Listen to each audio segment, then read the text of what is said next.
अर्चनीय वंदनीय संत समाज, धर्म प्रेमी भाइयों एवं बहनों, अभी आप विभिन्न संतों के विभिन्न विचार सुन रहे थे। हम लोग कबीर जयंती के अवसर पर यहाँ पधारे हैं। कबीर जयंती करीब 627 वर्ष हो चुके हैं। उस अवसर पर पधारे हैं और कबीर साहब तो पूरा उनका जोर ही था पाखंड के खिलाफ। मानवतावादी थे, एक मानव को मानव का सच्चा पाठ पढ़ाने वाले थे कबीर साहब।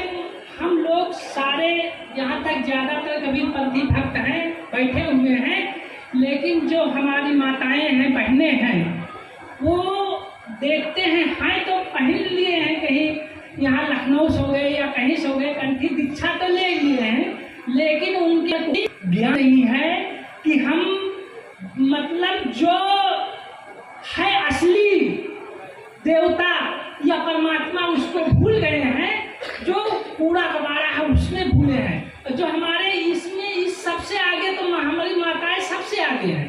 अगर थोड़ी सी एक दो ईंटा कहीं रखे मिल जाए, वहाँ मार पटक देंगे और ये नहीं जानते हैं। और कबीर साहब तो कहते हैं कि जो हम अपने कर्मों को सुधारेंगे तो तुमको दुख देने वाला दुनिया में कोई शक्ति नहीं, कोई भगवान नहीं, कोई आपको दुख नहीं दे सकता। लेकिन अगर हम अपने कर्म बिगाड़ेंगे तो आपको दुख ही दुख है।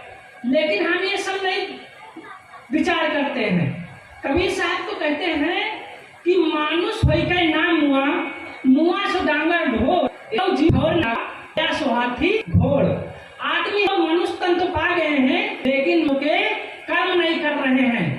हम तो हैं तो मानुष तन देखे हैं, लेकिन कबीर साहब क्या कहते हैं, लेकिन मानुष तन तो पा लिए हो, लेकिन अगर आपके अंदर झांक के देखा जाए, आज इंसान के अंदर इंसानियत नहीं है, मानव के अंदर मानवता नहीं है, तो क्या हम मानव हैं? अगर गोस्वामी जी भी कहे हैं, मानव मात पिता नहीं देवा और साधु से करवावे सेवा, और जिनके ही आचरण भवानी सो सब निश्चल। मतलब जो माता पिता को ना माने, गुरु को ना माने और दुनिया को माने, तब क्या वो मानव हो सकते हैं? हम लोग भी मानव नहीं हैं। सब लोग कबीरपंथी हो जाते हैं, लेकिन कबीरपंथी ये होते अगर हम सच्चे कबीरपंथी हैं, लेकिन सत्संग में जाते हैं, जहां जहां सत्संग होता है सत्संग में जाते हैं, लेकिन सत्संग से हटे। अभी साहब कह रहे थे, पंचों बात सर पर और फूटा रही वही दर पर। अगर हम बीड़ी में हैं तो बीड़ी पीते ही रहेंगे, तंबाकू खाते हैं तो तंबाकू खाते ही रहेंगे। मतलब सत्संग में आते हैं तो कोई अपने अंदर सुधार नहीं करते। अरे कम से कम सत्संग में आते हो तो सत्संग में आने पर एक संकल्प लो कि हम यहाँ आए हैं तो ये हमारे अंदर दोष है, ये हम संतों के समाज में समर्पित कर रहे हैं, ये दे रहे हैं, आज से हमारे अंदर गलती नहीं हो पाएंगे। लेकिन अगर हम जैसे हम मतलब अपने अहंकार में भूले, मानो एक दूसरे को हम समझते ही नहीं है। मानव को अगर देखा जाए, ये सत्संग किसके लिए होता है? मानव के लिए होता है ना। और कोई पशु पक्षी के लिए सत्संग नहीं होता। और सत्संग से अगर हम मन लगा के सुने तो हमारे अंदर कोई भी बुराई रह ही नहीं सकती।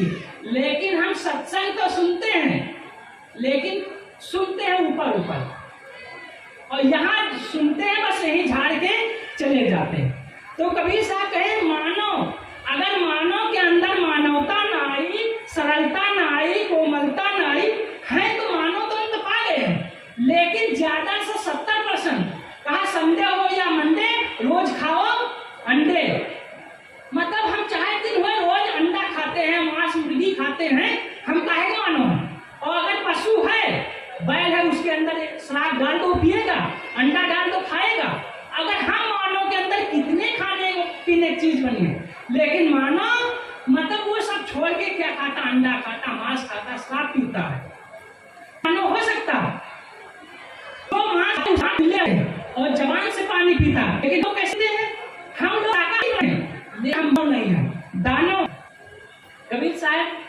कहते हैं कि रहे बड़े पंडित जी घूमे और घूमते घूमते भूखे थे, 3 दिन तक पर भटे ऐसे भी मांगते, उनको कोई एक नहीं दिया, ना अन्न एक दाना दिया, लेकिन भूखे से मांगते रहे कोई नहीं दिया। तो फिर घूमते घूमते किसी चौराहे पर एक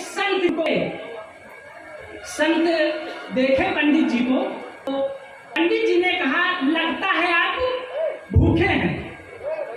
कहा महाराज जी हम 3 दिन से इस शहर में मांग रहे हैं, भिक्षा मांग रहे हैं, लेकिन कोई भी 1 रुपया भी नहीं दिया, ना एक दाना दिया, कुछ भूखे प्यासे हम 3 दिन से भूखे हैं। तो संत ने कहा कि आप किसी मनुष्य से नहीं मांगे हैं, अगर आप किसी मनुष्य से मांगते तो आपको जरूर देता।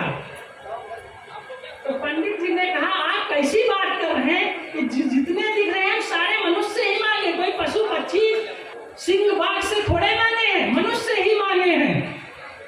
कहा नहीं आप नहीं मांगे हैं। तो कहते हैं महात्मा जी ने उनको एक चश्मा दिया, कहा कि आप इसको लगा लीजिए, अब जो आपको मनुष्य दिखेगा उसी से मांग लेना। अब जैसे महात्मा ने वो चश्मा लगाया और देखते हैं सारे, कोई कुत्ता दिख रहा, कोई सियार दिख रहा, कोई भेड़िया दिख रहा है, कोई सिंह दिख रहा है, कोई बिल्ली दिख रहा है, लेकिन उनको मानो नहीं दिख रहे हैं। जब वो मानो नहीं दिखा, उनको लगा कि ये सब हमको तो खा जाएंगे, और जब उनको लगा ये खा जाएंगे तो भागने लगे। भाग किसी चौराहे पर पहुंचे, जहां पहुंचे वहां एक मोची उनको वो मानो लगा। तो जब मानो लगा सोचा हम इसके पास खड़े होंगे तो हो सकता बचे, हमको बचा लेगा। जब वो इतनी तल्लीनता से जूता सी रहा था, सीते सीते जब सिल गया तब फिर नजर उठा के तो देखता कोई भूखा प्यासा आदमी खड़ा है। कहते हैं वो मोची कहा कहने लगा लगता है आप भूखे हैं। कहा हाँ भूखे तो हैं। तो उसने कहा कि कुछ पैसा उसके पास जूता बिक गए थे, कहा कि ये ले जाइए किसी दुकान जाएंगे और आज जितने भी हम जूता बेचेंगे सिलाई करेंगे सारा आपको दक्षिणा के रूप में भेज जाएगा। आप उसके पास खड़े नहीं हुए, उससे मांगे, लेकिन जब खड़े हुए तब वो किसी दुकान पर जलपान कर लीजिए। जलपान करने के बाद वो आए फिर खड़े हो गए। हैं कि जब उस राज का राजा घूमते घूमते आया, वो एक जूता जो सिला था उनको बहुत प्रसन्न आ गया। जब उनको मन भा गया तो कहा ये जूता आप हमको दीजिए। तो पैसा पूछा तो कहा जितना देना हो ये पंडित जी को दे दीजिए। उतने पैसे उनको दे दिया जितने बताए थे, फिर उतने पैसा मोची को देने लगे राजा। कहा नहीं जो देना सो लोग दे, क्योंकि आज हम संकल्प कर चुके हैं। तो धीरे धीरे कहते करते करते आधी राज उनको देने लगे, लेकिन सब कहा पंडित जी को दे दिए। तो उनसे राजा नाराज हुआ कि हमारे राज में कि आप इन्हीं मिले थे भिक्षा मांगने के लिए, और कोई नहीं मिला, मोची ही मिला था। तो पंडित जी ने कहा कि आज हमें कोई मनुष्य नहीं मिला, यही एक मनुष्य दिखा। तो कहते हैं कि कहा कि कैसे मनुष्य नहीं, हम लोग मनुष्य नहीं है। तो कहा वो महात्मा ने वो चश्मा पंडित जी ने उन राजा को दिया और राज लगाया तो क्या देखता है, जब राजा अपने मंत्री को दिखा कोई भेड़िया है, कोई सिंह है, कोई वो सोचते राजा कैसे मरे, इनका धन हड़पे। अब राजा जब अपने चेहरे को देखा तो अपना कैसा दिखा, एकदम सिंह बबर से कि सबको खा जाएगा।